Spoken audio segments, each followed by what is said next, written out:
comecei a tomar um gosto muito especial pela área básica da pesquisa, né? Eu trabalhava mais com histologia, porque era o curso de pós-graduação que eu estava fazendo, mas eu queria aumentar o meu conhecimento em laboratório relacionado à biologia molecular.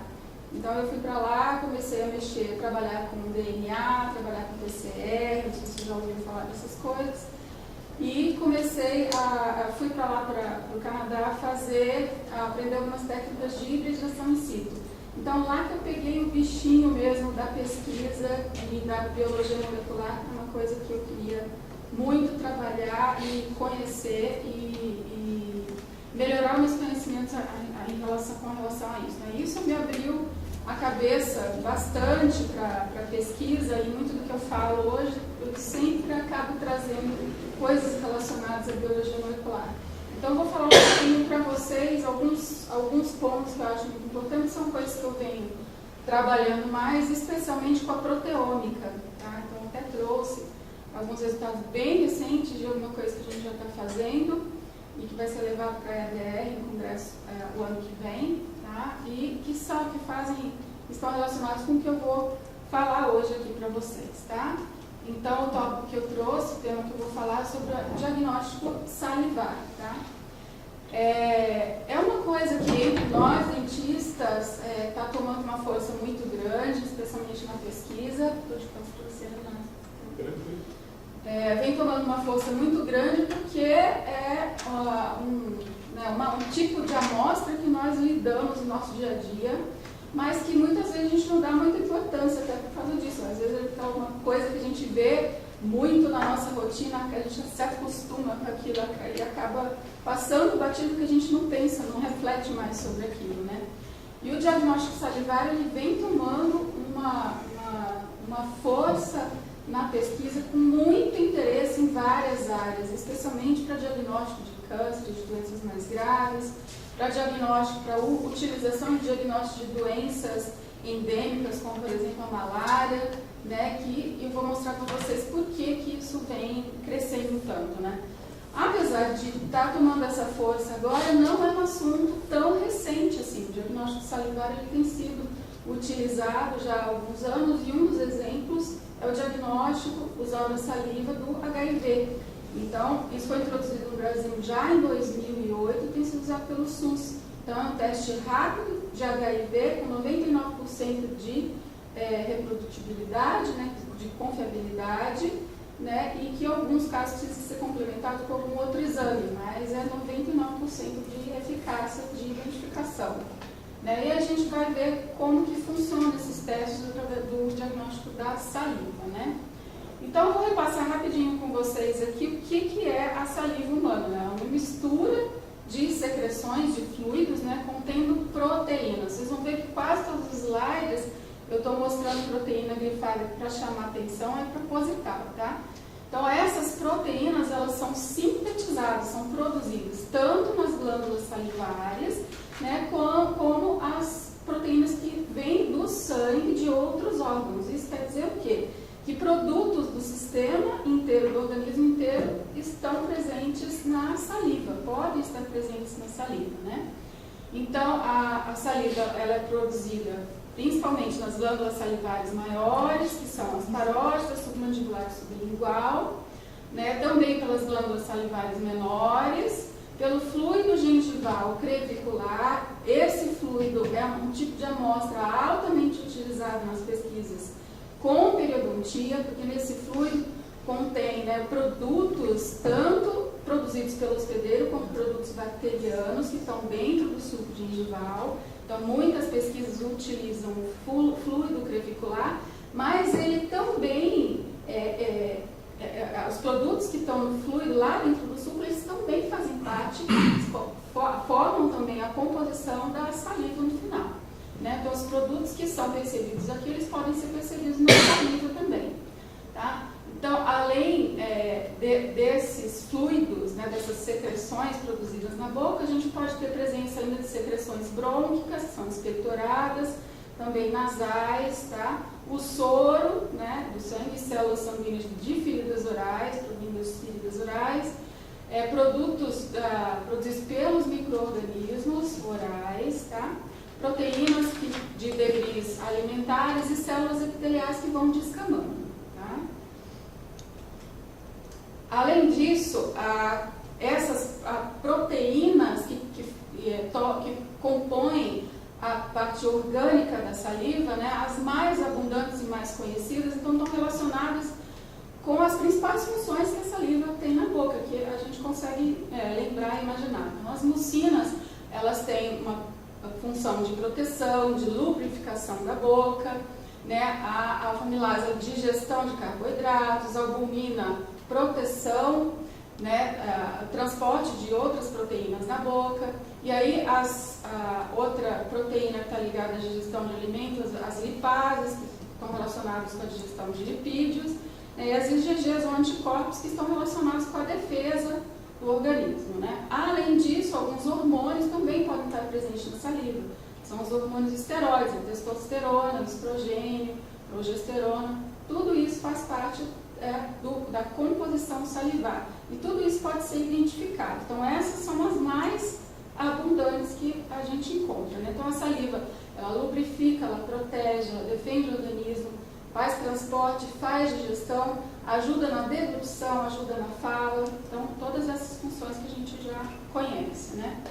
E aí, o que acontece quando ocorrem algumas alterações, né? A composição e o fluxo, a quantidade de saliva produzida, ela pode ser alterada por alguns fatores, né? Então, por exemplo, a dieta do indivíduo, o período do dia, então a gente produz mais saliva pela manhã, menos saliva no período da noite, quando a gente está dormindo, né? Com a idade, o fluxo de saliva ele diminui um pouco. Algumas medicações que a gente já conhece, elas causam xerostomia, a diminuição do fluxo salivar, a radiação, então pacientes que fazem terapia com radiação, né, para tratamento de câncer, eles geralmente como efeito tem a xerostomia. O tabagismo e o consumo de álcool também modificam tanto o fluxo salivar quanto a composição, né, composição de micro-organismos, do perfil de micro-organismos que estão na boca, tá? E condições sistêmicas, como o professor Marcos já falou, né, da diabetes também, pacientes costumam ter uma diminuição do fluxo salivar. Então, tudo isso aqui que altera, né, a composição da saliva pode ser uma desvantagem para o uso da saliva como um fator diagnóstico, como uma amostra para diagnóstico, né? Então, as pesquisas e a utilização dessa amostra para diagnóstico tem que levar tudo isso em consideração. E é nisso que os estudos, que as pesquisas recentes têm esbarrado, né, como uma desvantagem. Entretanto, como pesquisa clínica, é possível você fazer uma randomização das amostras, estudos controlados, estudos longitudinais, tem como contornar, né, essas diferentes alterações da saliva para poder utilizar a saliva como fator diagnóstico, tá? Então, lembrando aqui que a composição, ela tem tanto uma influência de fatores locais quanto de fatores sistêmicos, foi o que a gente mostrou, e a alteração de qualquer uma dessas duas fontes aqui, né, da composição salivar, podem levar a algum desequilíbrio, porque elas são importantes na manutenção da saúde bucal. Então, um desequilíbrio nessa composição pode levar a um desequilíbrio ou doenças, né, orais, como as cáries dentais e a doença periodontal. Então, quais seriam os objetivos do diagnóstico salivar? O que eu falei até agora pode dar a impressão de que, nossa, então, a saliva ela é alterada por muitos fatores, ela não deve ser uma boa amostra para fazer diagnóstico. Então, vamos lá. Quais são os objetivos de se usar a saliva como fator diagnóstico? Identificar prematuramente algumas doenças. Então, é muito importante, né? Imagine que você consiga determinar antes de você ter qualquer sintoma ou sinal de uma determinada doença, antes de que ela aconteça.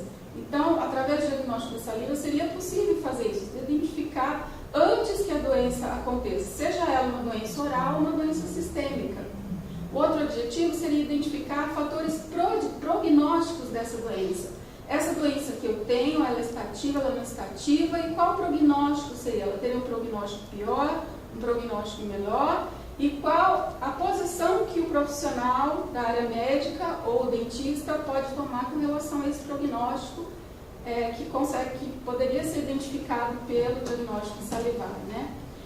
Também iria permitir o tratamento individualizado para cada paciente, porque, como vocês viram, cada paciente ele pode ter uma composição diferente por causa daqueles fatores que eu mostrei. Até pela dieta você pode ter uma composição diferente na saliva, mas você identificando determinados fatores que são identificadores mesmo de doença, vão te permitir um tratamento individualizado para esse paciente. Isso aqui é uma coisa que nós vamos, nos próximos anos, estar escutando bastante. Medicina personalizada. Tá? Também é outra coisa que vem crescendo, que é o tratamento individualizado de cada paciente.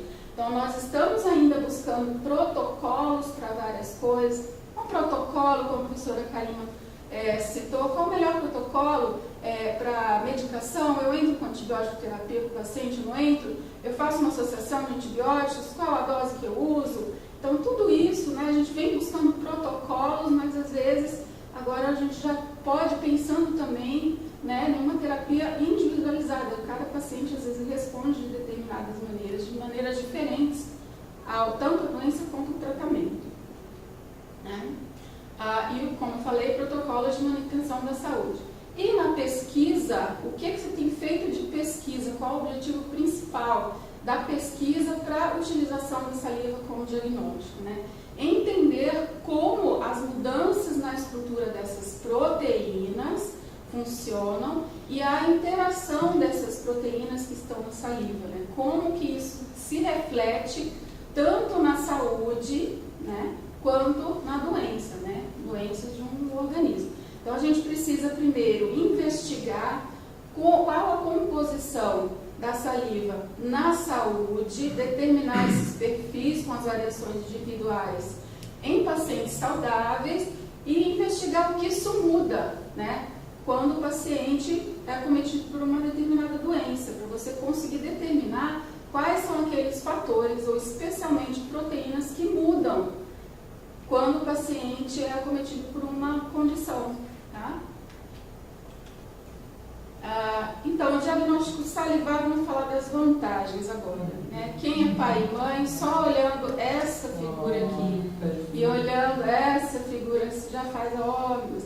Então, eu já ouvi muitos pais e mães falando, chegando, chorando de olho inchado, tive que levar meu filho hoje, bebezinho, fazer exame de sangue, quase morri, chorei mais do que ele. Aquelas histórias, né? Sair de perto.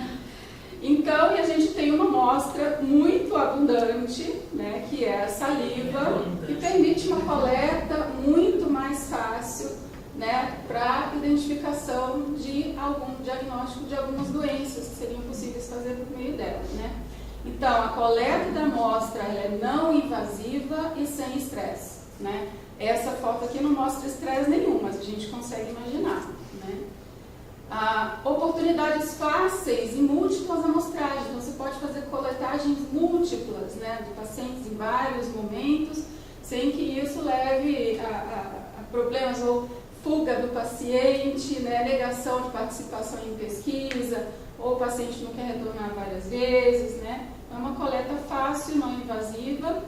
Existe uma necessidade reduzida de pré-processamento das amostras, então alguns estudos já mostram que é possível você guardar essa amostra em temperatura ambiente, sem perda dos componentes que estão lá para ser estudados. Isso tem feito, por exemplo, para diagnóstico de malária, existem alguns kits já em estudo há alguns anos, que você consegue coletar a amostra e deixar guardado, armazenado por 13 anos em temperatura ambiente e a amostra não foi perdida.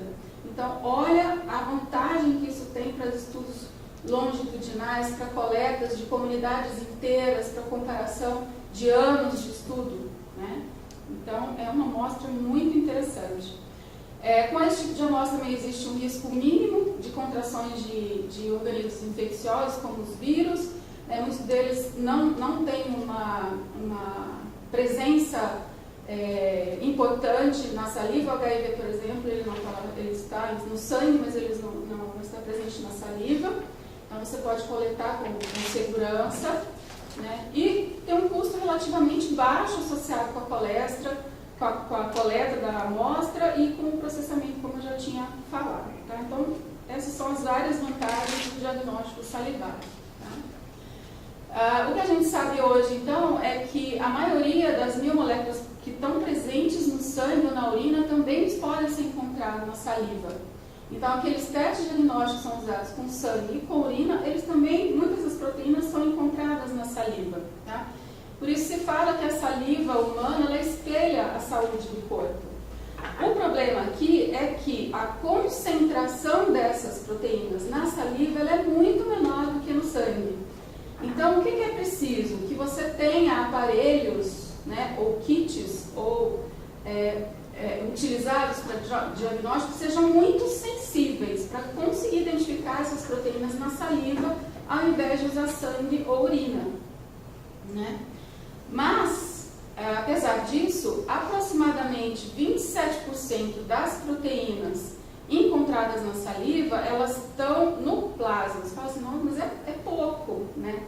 Só que tem uma coisa, 47% dessas proteínas, elas podem servir de biomarcadores para doenças. Então, é uma porcentagem bem alta. Então, de todas as proteínas que estão lá, né, 40% podem ser usadas para diagnóstico, podem ser usadas para biomarcadores de doenças como câncer, doenças cardiovasculares, acidente vascular cerebral, entre outras, né? Enquanto que o sangue, aproximadamente só 1%, 2% das proteínas que estão no sangue podem ser usadas como marcadores. Então, apesar de ter uma concentração menor de proteína na saliva, muitas delas podem ser usadas como biomarcadores, né? E vamos ver o que é isso, o que é essa palavra. Alguém já tinha escutado o que é biomarcador? Né? Biomarcador, então, ele se refere a uma substância que geralmente são proteínas, estamos falando de novo delas, né? Então, são proteínas que podem ser medidas e validadas e servir como indicadores de saúde biológica. Então, por exemplo, você pode ter uma proteína específica que identifica o tumor de mama.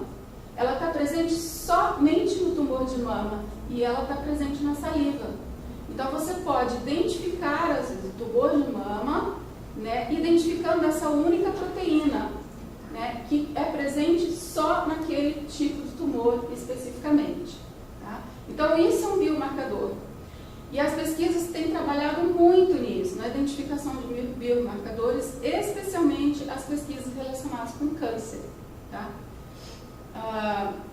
Então, você consegue identificar, através desses indicadores, tanto saúde, podem ser indicadores de saúde, de processos patogênicos, né, em resposta à exposição ambiental, a intervenção terapêutica farmacológica. Então, algumas modificações na composição salivar, como a gente viu, podem ser feitas já quando o paciente está em terapia. Então, você pode identificar se essa terapia está funcionando, se ela não está funcionando, através da identificação desses biomarcadores. Então, encontrar biomarcadores de saliva, né, tanto para a doença quanto para a saúde, podem permitir uma implementação melhor de medidas tanto preventivas quanto curativas. Tá? E é isso que se busca hoje, né, a utilização desses biomarcadores como diagnóstico através da saliva. E aí, hoje em dia, já existe um banco de dados somente de proteínas da saliva. Então, as pesquisas vão sendo feitas e vão sendo depositadas. Então, todas as proteínas salivares que são catalogadas, elas vão sendo depositadas nesse banco de dados, só de proteínas da saliva. Então, existem mais de 3.000 proteínas da saliva já identificadas. Tá? E aqui eu estou mostrando para vocês o banco de dados, que é esse aqui, Saloma Proteome Base, que é público, vocês podem acessar esse site se vocês tiverem vontade, né? E é um banco de dados dessa universidade, que é a Universidade da Califórnia. Tá? Esse grupo é um grupo muito forte, tá? Um grupo de pesquisa da Universidade da Califórnia, que vem trabalhando há mais de uma década já só com identificação de proteínas da saliva. Tá? Nós temos no Brasil alguns grupos trabalhando com esse grupo da Califórnia. Depois eu vou mostrar para vocês alguns trabalhos que estão sendo feitos em conjunto, tá bom? Então vamos lá, quais são os biomarcadores, quais são as origens, né, dos biomarcadores da saliva, né? Então, por exemplo, a gente pode ter biomarcadores de bactérias, né? Então, alguns produtos bacterianos podem ser usados como biomarcadores, produtos bacterianos orais ou de bactérias de outro, que estão presentes em outros órgãos, né? Biomarcadores associados, por exemplo, à destruição óssea, no caso da periodontite.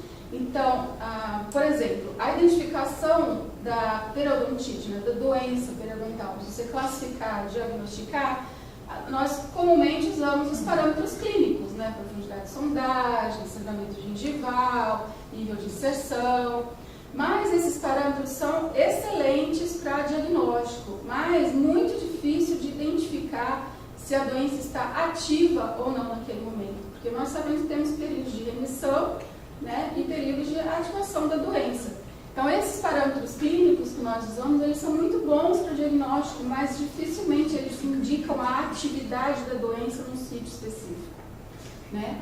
Então, alguns biomarcadores, eles são bons, são biomarcadores de destruição óssea. Então, você conseguiria identificar se naquele momento está ocorrendo a destruição óssea ou não. E biomarcadores de inflamação, tá? Então, todos esses aqui, e biomarcadores de destruição de tecido mole também, tá? Então, essas são algumas das fontes, né, de biomarcadores, e aqui nós já estamos falando especificamente de alguma coisa relacionada com a periodontite. Inflamação, destruição de tecido mole, destruição de tecido duro, de osso, tá? E produtos bacterianos. Tudo a ver, né? Os fatores, biomarcadores relacionados com o hospedeiro, biomarcadores relacionados com o microbioma presente no biofilme, tá certo? E como que a gente identifica, então, esses biomarcadores? Como que a gente vai achar que proteína é essa que é tão importante para a gente dar o diagnóstico, né? Atualmente estão sendo usadas as tecnologias mais modernas, mais avançadas, são tecnologias de última geração e equipamentos de alta resolução, porque precisa ter essa sensibilidade para identificar determinados marcadores. Então, a espectrometria de massas, que vai dar uma resposta, né, da proteômica de determinados tecidos. Então, quem vai entrar numa pós-graduação agora vai escutar bastante falar dessas ômicas aqui, tá na moda. Proteômica, transcriptômica, metabolômica e um monte de ômica da vida. O que é proteômica? Você pegar um tecido e descobrir, investigar todas as proteínas que estão presentes naquele tecido. Tá? No caso da saliva, você coletar a saliva, colocar nesse equipamento, fazer uma espectrometria de massas, isso falando de forma bem breve, e vai te gerar uma lista de todas as proteínas que estão presentes naquela saliva e te dar um perfil daquele paciente. Então, você pode ter o perfil proteômico de um paciente saudável de uma forma e um perfil proteômico diferente quando esse paciente fica doente. Então, quando o paciente tinha 20 anos, ele poderia ter um perfil proteômico muito diferente do que ele vai ter aos 50 anos, quando ele já teve uma periodontite crônica, ele tem bolsa profunda, né? Então, isso pode demonstrar evolução, progressão da doença, certo? Outra metodologia que tem sido muito usada é o sequenciamento de RNA, que aí nós estamos falando de transcriptômica, é ver tudo que a célula está mandando produzir, está mandando o organismo fazer, né? E o sequenciamento de DNA, tá? Para microbioma. E o microbioma o que é? você pegar, por exemplo, coletar o biofilme subgengival, fazer um sequenciamento de DNA e ver toda a coleção de micro-organismos que estão lá dentro, de todas as bactérias. Então você coloca isso no sequenciamento, ele te dá uma lista de todas as bactérias que estão presentes naquele biofilme. Tá certo? Então essa outra maneira de você estudar. E aí você consegue comparar, né, o biofilme daquele paciente que tem doença com o biofilme do paciente que é saudável, e no mesmo paciente, como é o biofilme do dente que está com uma bolsa profunda, com o dente que não tem bolsa, a variação de biofilme de diferentes sítios, isso a gente já conhece, tá? Então nós estamos nessa fase aqui dos estudos, especialmente, né, lá no Instituto Foresight, estão usando bastante dessa tecnologia e dando respostas muito interessantes, especialmente na área de odontologia, né? Então o estudo de microbioma vem crescendo absurdamente em diferentes áreas, tá? Por exemplo, na área de gastro, né? Hoje em dia eles estão vendo tanta importância. Eu vou falar uma coisa que vocês vão achar extremamente esquisita, porque eu tomei um susto quando eu escutei pela primeira vez. Vocês já ouviram falar de transplante de cocô? Eu ouvi você falar isso na palestra que você deu na Porque véspera. o que descobriram? Alguns tipos de câncer, vários tipos de câncer estão sendo relacionados com o microbioma presente na lesão. Então, dependente da bactéria que você tem ali, ela pode, às vezes, não promover, alguns cânceres sim, já promovendo, mas estão muito associados com a progressão desse tumor ou com o tipo de tumor que vai estar naquela determinada região. Principalmente no intestino. Então, alguns pacientes que têm problemas intestinais, ou que têm tumores de intestino, o que está sendo feito? Você remove tudo aquilo do paciente, você faz uma terapia para destruir toda a flora bacteriana do paciente intestinal, e você pega a flora bacteriana de um paciente, dos excrementos do paciente saudável, que tem uma microbiota boa, e transplanta para o paciente doente. Não deixa de ser uma E recolonização. funciona. Para fazer uma recolonização de bactérias boas. Então você troca, faz um transplante de microbioma do paciente. Funciona. Funciona, tem funcionado. Já está pensando nisso? Não, eu tô pensando na pele, na verdade, mas a pele Sim, já tem mas isso, a pele né? tem. Que a gente muda, é o que eu falei ali do estudo do câncer. A pele é uma doença extremamente complexa, né? Se você for pensar, por exemplo, nos tipos agressivos, né, no fenótipo típico de doença agressiva, por que o paciente, essa é a pergunta que não quer calar, né? Vai nos primeiros molares incisivos. Por que Primeiros dentes que no pelo canino, né? Quem não estava lá. Né? Então, é complicado. A periodontia, gente, ela é linda, maravilhosa, extremamente complexa. Rica. E é uma área riquíssima de estudo. E não é uma coisa simples de É se só para os entender. fortes, né? É só para os fortes. Vamos lá. Por isso que eu latim. A Elo aprendeu isso convivendo conosco em 10 anos. Então, ó, vou falar primeiro do que a gente tem na atualidade, citando só alguns exemplos, né? A maior parte dos estudos, então, eles têm sido feitos na área de câncer, né? Então, o que a gente tem a respeito de diagnóstico salivar em câncer oral, né? Então, aqui eu estou trazendo um trabalho, e eu fiz questão de ressaltar aqui que tem grupos brasileiros muito fortes atuando nessas áreas, atuando na pesquisa. Nós somos fortes mesmo, né? Todos os nossos problemas a gente consegue produzir pesquisas excelentes, né? Então nós somos bons na coisa mesmo com poucos recursos, né? Então esse trabalho aqui foi publicado em 2015, é um grupo de Campinas associado com o pessoal da Faculdade de Odontologia de Piracicaba. Também alguns componentes aqui, alguns dos autores são da Universidade da Califórnia, que eu falei para vocês, né, colaborações internacionais. E nesse trabalho foi realizado em pacientes com carcinoma de células escamosas orais, né, ou SCC, tá? Que é o tipo mais comum de tumor maligno de cabeça e pescoço, tá? Que tem uma alta prevalência no mundo inteiro, uma alta morbidade, né? Então tem mais de 300 mil novos casos, né, a cada ano e mais de 145 mil mortes por ano em todo mundo, tá?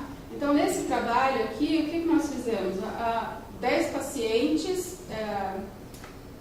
com tumores, né? Nós pegamos blocos de biópsia, né, desses tumores e a gente fez uma microdisseção a laser desses tumores. O que é isso? Você fazer corte histológico e capturar só as células cancerosas e pegar isso como amostra, tá?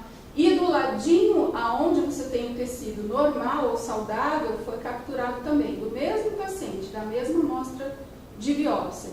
E foi feita a proteômica dessas amostras, tanto das células tumorais quanto das células que estavam saudáveis, e comparado o que tinha nas células tumorais que não tem nas células saudáveis, né? Então, uma das principais proteínas que foram encontradas foi essa daqui, ó, Eukaryotic Translation Elongation Factor 1 gamma, tá?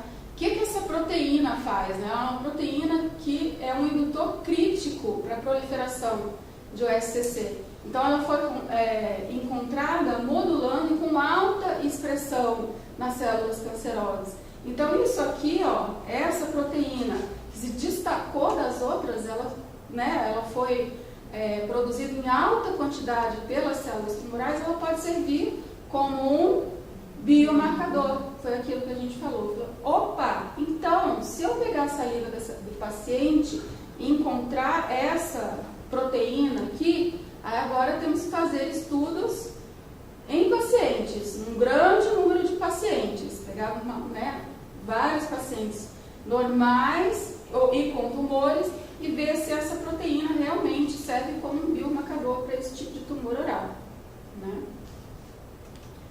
Esse outro estudo aqui, ó, esses outros dois estudos também do grupo de Campinas, eu faço questão de trazer. Esse aqui é de 2016 e esse aqui é de 2018, saiu esse ano. Os dois foram publicados na Nature, né, que é uma revista muito importante na área médica, das duas principais, a Science e a Nature, que são as que se destacam mais. E o que foi identificado aqui, né, basicamente nesses dois trabalhos publicados?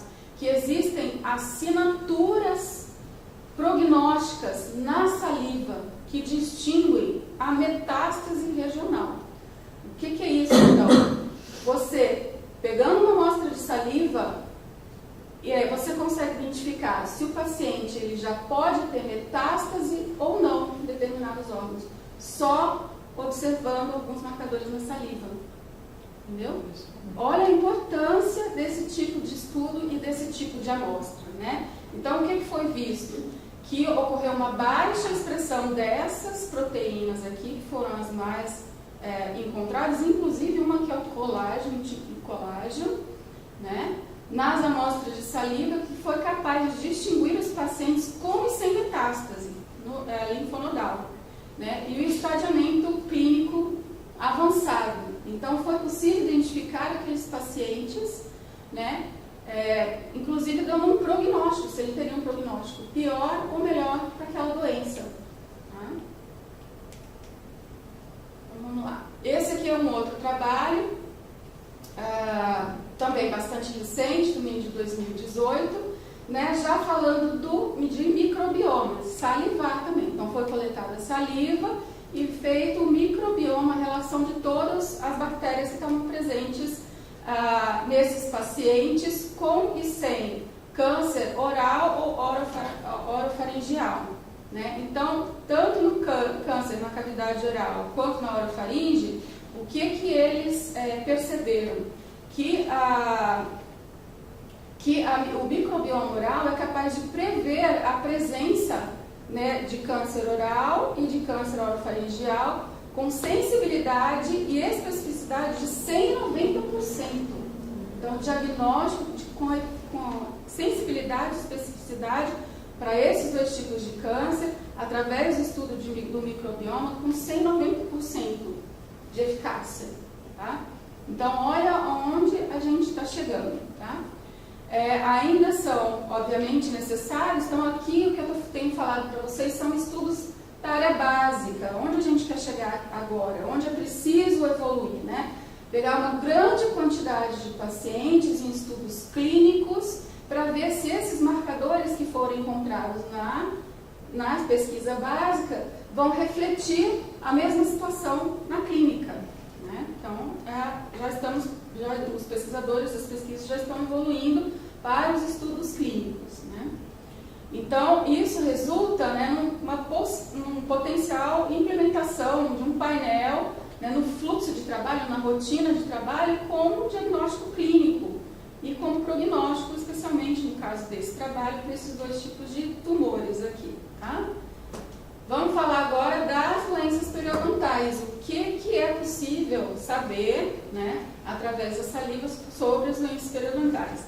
Então, fazendo uma busca muito simples e muito rápida no NCBI, no PubMed, né, que é o banco de dados, né, da literatura. Acho que vocês, não sei se vocês já estão acostumados a utilizar esse banco de dados, né, mas quem está indo para pós-graduação é muito importante. Né? Então, jogando lá essas palavras, né, salivary proteomics e periodontal disease, né, que é proteômica da saliva e doença periodontal, uma busca bem rápida, foram encontrados 404 trabalhos relacionando, então, já estudos com proteômica de saliva e doença periodontal. Tá? Então, já temos uma boa quantidade de literatura falando sobre isso. Tá? Então, esses dois trabalhos aqui exemplificam, né? Então, esse primeiro trabalho aqui, que eu recomendo essa literatura para vocês, tá? Saliva como uma ferramenta de diagnóstico para doença periodontal. Então, qual que é o status agora e direções futuras, que ficou quase que meio que o título da minha aula. Né? E aqui biomarcadores, né?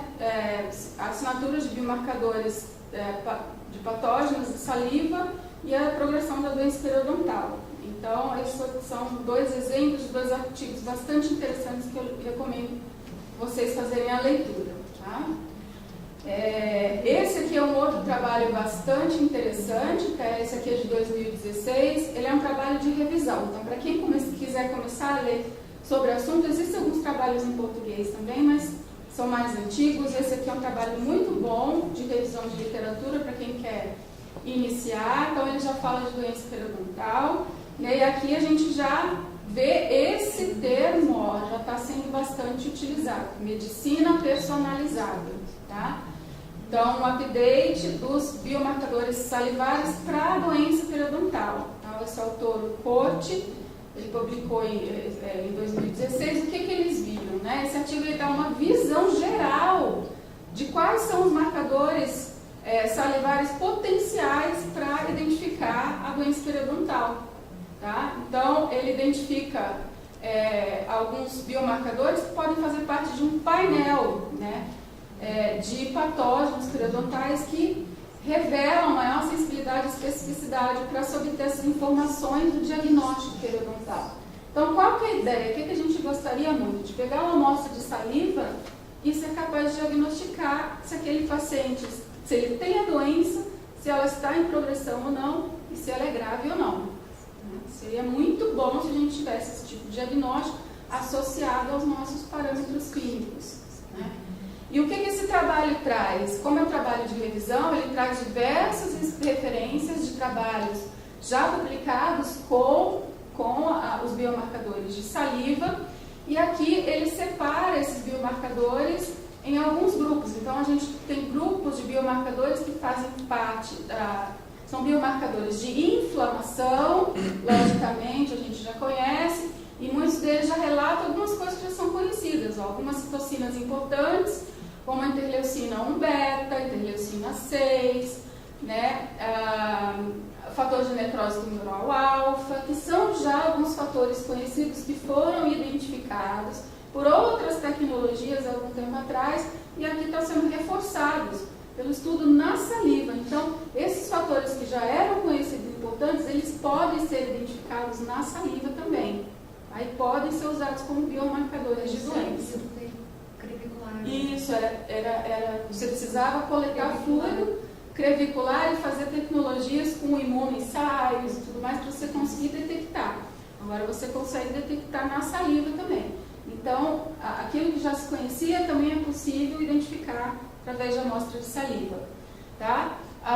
Outros biomarcadores tem aqui, ó, tem a ver com a degradação de tecido conjuntivo, que são marcadores que a gente já sabia também, quais são as moléculas, né, as proteínas que degradam, destroem o tecido conjuntivo, né? Então a gente tem MMP8, MMP9, né, as TIMPs, né, que também atrapalham, a fosfatase alcalina. Então, também eram marcadores já conhecidos que estão presentes na saliva e foram também na saliva identificados como biomarcadores, tá?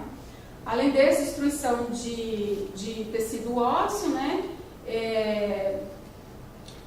A osteoprotegerina, né, que a gente também já conhecia, desculpe, e aí tem a Rank também e alguns outros. Agora, vamos pensar aqui na doença complexa, aquilo que os colegas já falaram. O professor Marcos falou um pouco, a professora Manuela também vai falar, né, a respeito,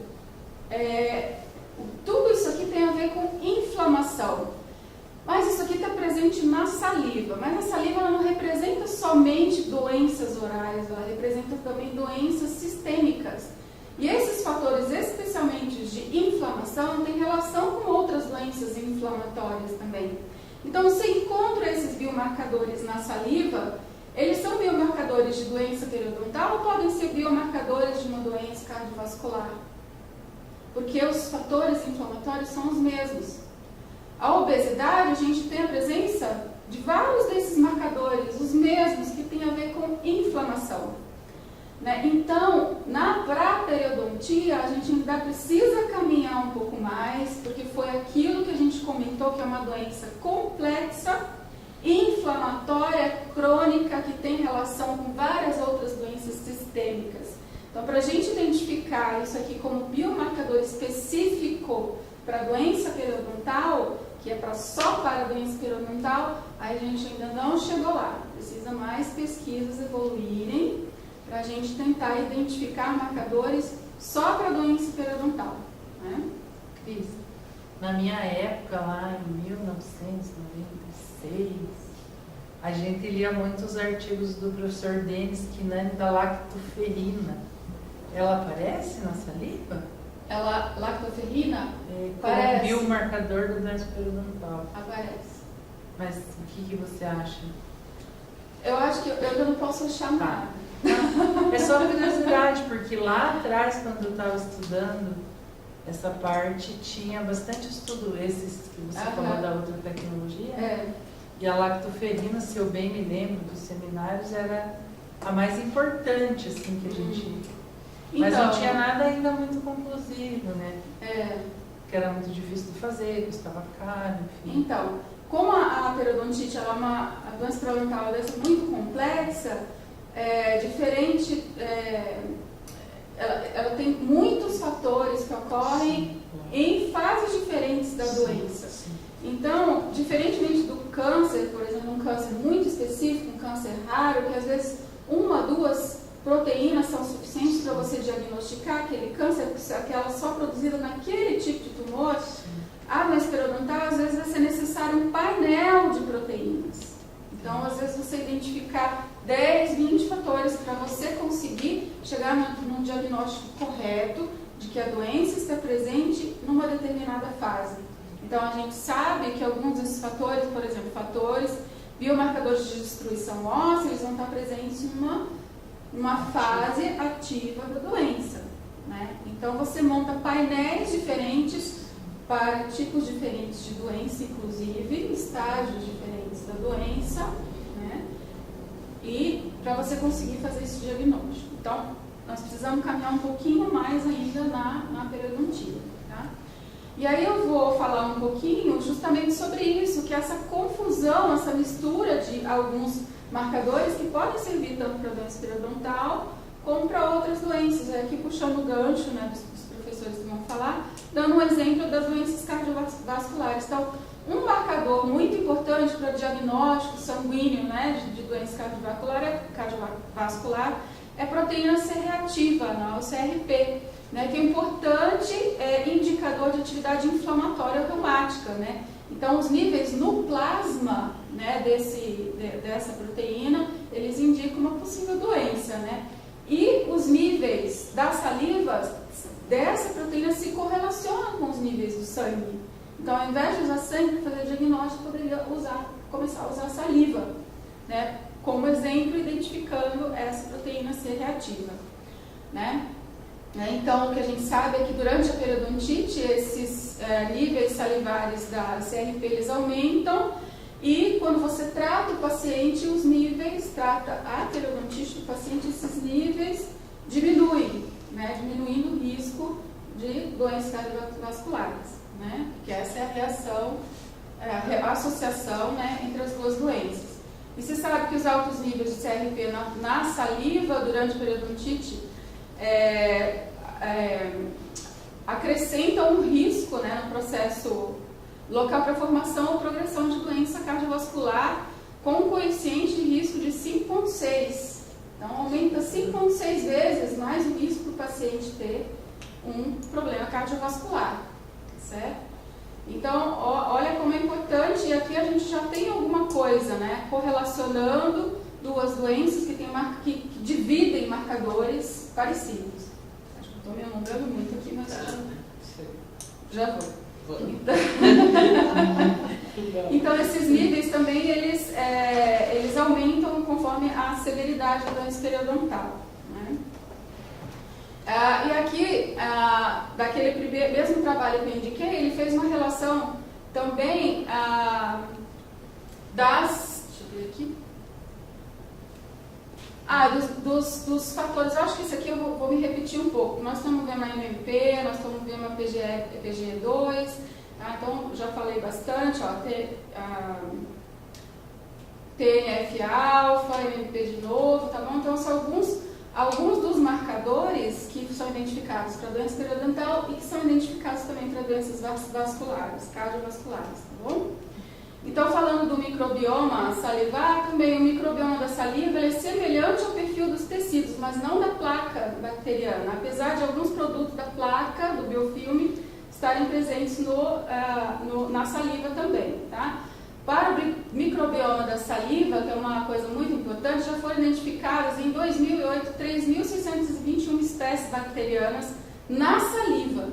Então, olha quantas bactérias já foram identificadas há 10 anos atrás, né? E esse trabalho de 2011, ele mostra, né, que existe uma diferença no microbioma da dentição decídua, né, com essas bactérias prevalecendo, e esse perfil microbiano ele vai mudando com a idade, tá? Isso aqui vai ser importante para mostrar o trabalho que a gente está fazendo mais recentemente. E o trabalho ainda, o mesmo trabalho de 2016, que eu recomendei para vocês lerem, do Corte, ele mostra também algumas bactérias que podem ser usadas, né, que a gente já conhece, como marcador de doença, né? Então, ele cita alguns trabalhos, né, que reconheceram o AA, o Porfiromonas, a Prevotella intermédia, a Nerella forsythia, né? Então, são esses os da série vermelha conhecidos, aí, vermelho e laranja, né? Então, eles também podem ser usados como biomarcadores, tá? E aqui, eu estou mostrando para vocês um trabalho, também já puxando a sardinha para nós temos trabalhos excelentes no Brasil. Esse trabalho foi publicado em 2015 pela Mabel, com a orientação do professor Renato Casarim, lá da Faculdade de Odontologia de Piracicaba. Foi todo desenvolvido lá. E o que foi feito? Foi investigada a saliva de 15 famílias com pais com saúde periodontal e pais com histórico de, a gente fala de periodontite agressiva, não tinha mudado a classificação ainda, tá bom? E então estudamos pais, pai e mãe e os filhos, tá? Com uma idade entre 6 e 12 anos. E foi quantificado aqui a Porfiromonas, a Nerella e o AA, de famílias que são negativas para essa bactéria. Tá? Então, você conseguir identificar que os pais, pelo menos um dos pais tem periodontite agressiva, a criança vai ter 16,3 vezes mais risco de ser infectada com essa mesma bactéria. É um potencial para essa criança também desenvolver a doença no futuro. Esse outro trabalho aqui, que na verdade está em andamento, tá? O professor está fazendo colaboração com o Renato Casarinho também. A gente conseguiu identificar fazendo proteoma da saliva, então, desses pacientes. Então, nós pegamos 17 pares de pais e de crianças com periodontite agressiva e 17 pares de pais e filhos, né, periodontalmente saudáveis, né. A gente comparou o proteoma dos dois e o que nós encontramos, então? 5,4% das proteínas foram exclusivas nos pais com periodontite agressiva e 1,5% dessas proteínas foram identificadas exclusivamente nas crianças. Então, de todas aquelas proteínas, a gente conseguiu achar 5,4%, um número bem grande de proteínas que aparecem só quando a pessoa está doente, infectada ou com a doença com periodontite agressiva. Tá certo? Então, eu não posso mostrar ainda o painel, porque é coisa que está em andamento ainda, tá? Mas uma das proteínas chaves que a gente encontrou foi essa daqui, ó, a anexina A1, né, que ela tem uma importante função anti-inflamatória e ela foi encontrada 2 vezes menos nos pais e 7 vezes menos nas crianças, tá?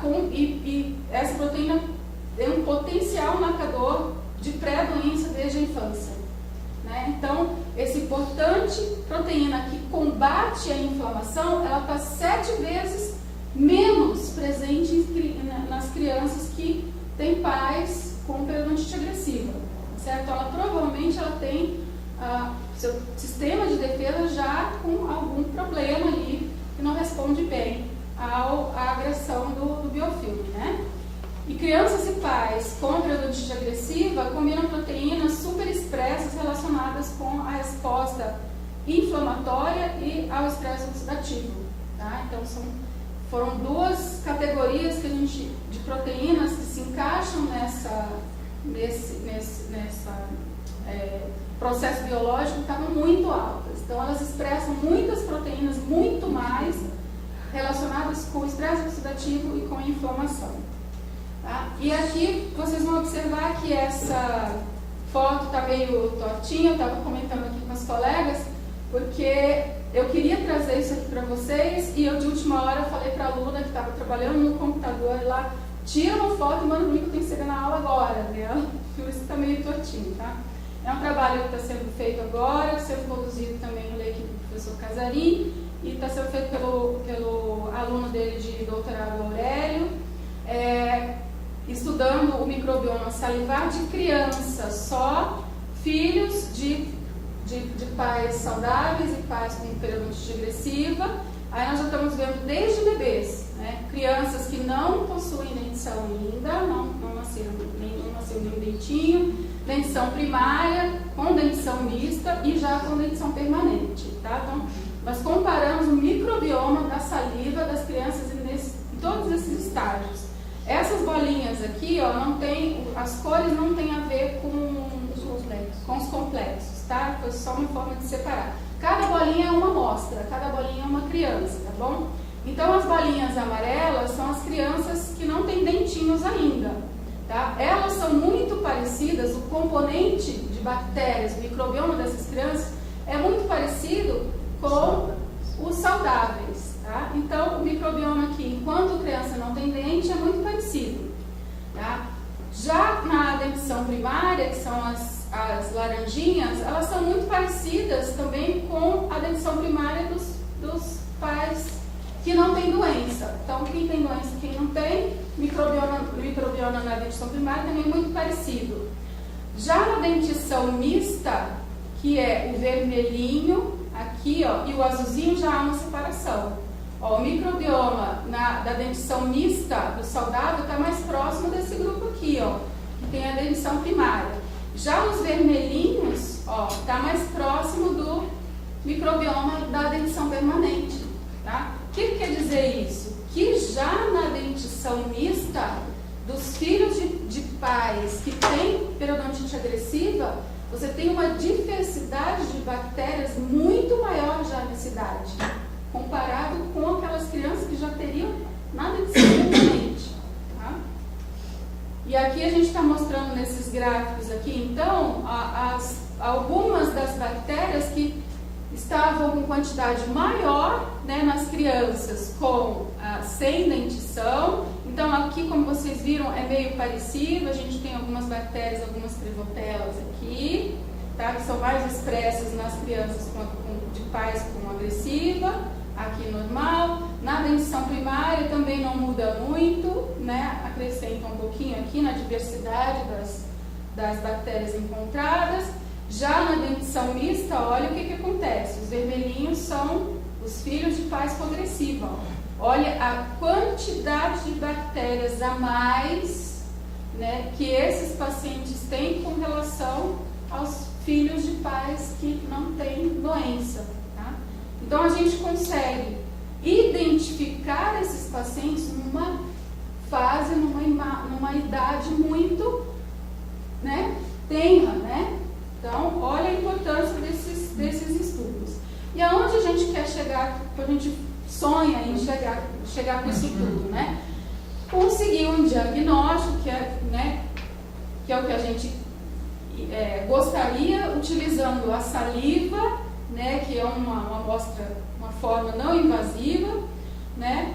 E nós precisamos de uma maior compreensão ainda desses componentes do proteoma salivar ainda, né, das modificações conforme a doença vai progredindo, entender melhor a dinâmica na saúde e na doença, que vai permitir a gente fazer esses diagnósticos clínicos, né, através da utilização da saliva de forma bastante rápida, certo? Aqui eu só queria mostrar a cidade onde eu vivo atualmente. Aqui é Piracicaba, tem um rio famoso lá que é o Rio Piracicaba. Quando vocês forem visitar, tiver muito frio aqui, vocês vão pra lá que tá sempre quente. Aí vocês vão nesse lugarzinho aqui, ó. A gente não tem a Santa Felicidade, mas a gente tem a Rua do Porto. Fica aqui, ó. É cheio de restaurantinhos, vocês vão lá comer o peixe famoso lá de Piracicaba. Tá? Aqui é a Faculdade de Odontologia, a entrada. Gente, seja uma viagem. Convidou da frita. Vai antes que eu mude. E aqui uma vista aérea, né? A faculdade fica bem perto do rio aqui, né? Então essa aqui é onde a gente faz essas loucuras aí que eu estou mostrando para vocês. E aqui é o viveiro das capivaras, né? Tem bastante capivara lá também, vai visitar. Aqui é o biotério, ó. Aí a gente sai à noite, a gente dá de cara com as capivaras, ficam cercando a gente aqui, ó. Meu Deus. Ok, muito obrigada pela atenção.